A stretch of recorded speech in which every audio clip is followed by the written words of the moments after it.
یہ دو قومی نظریہ کی بیس پہ جی پیر صاحب آپ گفتگو فرمائیں۔ قبلہ پیر صاحب جہاں قبلہ ڈاکٹر صاحب نے اور قبلہ مفتی صاحب نے اپنی گفتگو ختم کی ہے، میں وہاں سے آغاز کرنا چاہتا ہوں کہ آزادی ایک بہت بڑی نعمت ہے، اسے منانا چاہیے، لیکن منانے کے تہواروں کے رسم و رواج کے بھی کچھ طریقے ہونے چاہیے۔ ہمارا دین اسلام ہے، ہماری ساری زندگی جو ہے وہ زندگی کا ہر لمحہ اور ہر کام ہمارے دین کے تابع ہے۔ ہم سیکولرزم کی طرف نہیں کر سکتے کہ وہ اپنے اصول، قواعد و ضوابط اپنی مرضی کے مطابق بناتے ہیں اور دور کے تقاضوں کے مطابق اپنی روایات بدلتے رہتے ہیں، مگر ہمارا جو ہے دین اسلام ہے اور قیامت تک کے لیے اسلام کی جو تعلیمات ہیں ہمیں ان کے مطابق اپنی زندگی بسر کرنی چاہیے۔ دیکھیے آقا علیہ الصلوۃ والسلام نے جب مکہ المکرمہ سے مدینہ المنورہ میرے آقا نے ہجرت فرمائی اور مدینہ المنورہ کو اپنا وطن جو ہے وہ بنایا، تو یہ آزادی ایک بہت بڑی نعمت ہے۔ مکہ المکرمہ میں یہاں بہت سارے جو ہے پرابلمز تھے، بہت سارے معاملات تھے، بہت ساری مشکلات تھیں۔ آقا علیہ الصلوۃ والسلام نے انہی مشکلات کی وجہ سے مکہ المکرمہ سے مدینہ المنورہ ہجرت فرمائی تاکہ ایک آزاد ریاست کا قیام ہو اور اس آزاد ریاست میں دین کی بھی تبلیغ ہو سکے اور لوگوں کو ان کے حقوق بھی مل سکیں۔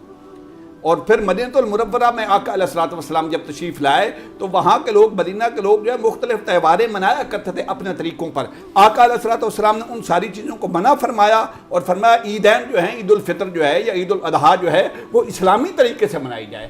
آزادی منانی چاہیے، خوشی بھی منانی چاہیے، مگر اس کا ایک طریقہ ہونا چاہیے۔ ہم مسلمان ہیں، کلمہ گو ہیں۔ دیکھیے آزادی بہت بڑی نعمت ہے۔ ہم ایک ہمارا دین ہے اور ایک جو ہے سیکولرزم ہے۔ ہم اس ملک میں رہتے ہوئے آزادی کی نعمت یہاں بھی دیکھیں کہ بہت سارے جو غیر اسلامی ممالک ہیں وہاں لباس اور حجاب کی پابندی ہے، ان کے قوانین ہیں کہ وہاں آپ لباس اور حجاب نہیں پہن سکتے۔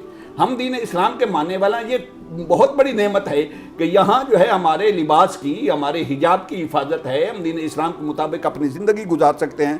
پھر ایک خاندانی نظام ہے اسلام کے تحت، یہاں ہم اپنی مرضی سے شادیاں کرتے ہیں۔ دو قومی نظریہ بھی کہتے ہیں، ہم اوتر رہنا سہنا چاہتے ہیں، انگریز کا، ہندو کا، سکھ کا اور طریقہ ہے۔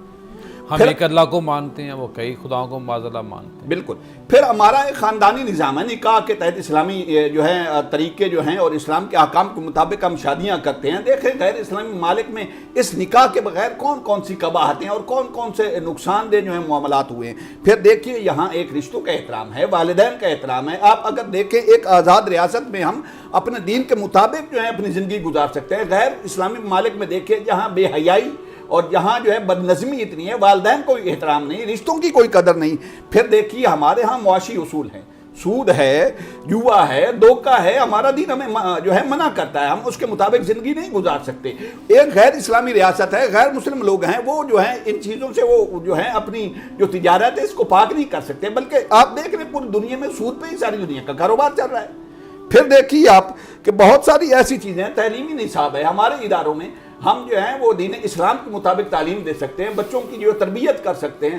بہت سارے ایسے غیر اسلامی ممالک ہیں جہاں جو ہے مسلمان جو ہیں بڑی مشکلات کا شکار ہیں، وہاں جو ہے ان کے عقائد کے مطابق تعلیم نہیں دی جا سکتی، اپنے عقائد کا وہ اظہار نہیں کر سکتے۔